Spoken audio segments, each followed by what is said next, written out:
اليوم لدينا قصة جميلة وكأنها ساحرة عن عم سالم والعرايس.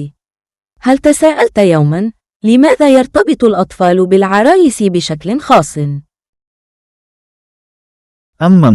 أعتقد لأنهم يميلون إلى تخيل أشياء، صحيح، مثل القصص الخيالية. بالضبط، أمثلة رائعة، لكن دعنا نتحرك مع القصة. في يوم من الأيام، كان عم سالم يجتمع مع الأطفال ليحكي لهم عن البنت الصغيرة ليلى وعروستها المفضلة لمعت.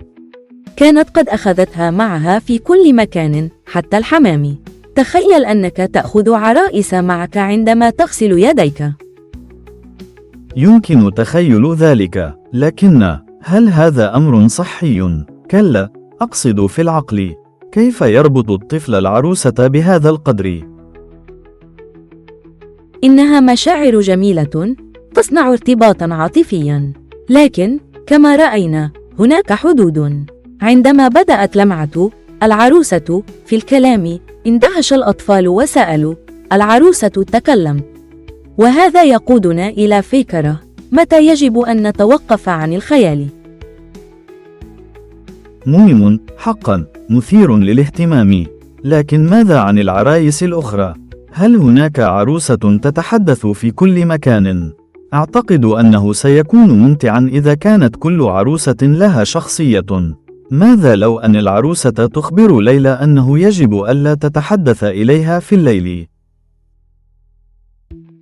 فكرة ممتازة، لكن عم سالم نصح الأطفال بأهمية الحفاظ على العرايس في مكانها خلال النوم. إذن، لماذا يظن الأطفال أن العروسة تنطق؟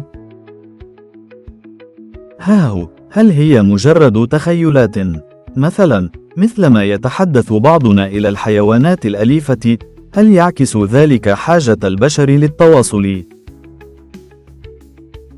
بالضبط، الأطفال ينسجون تخيلاتهم من واقعهم. وهنا جاء دور عم سالم ليشجع الأطفال على استخدام خيالهم، لكن مع الحدود. لذلك اتفق الأطفال على ألا يتحدثوا للعرايس أثناء نومهم. إلى متى سيستمر الأطفال في استخدام خيالهم بهذه الطريقة؟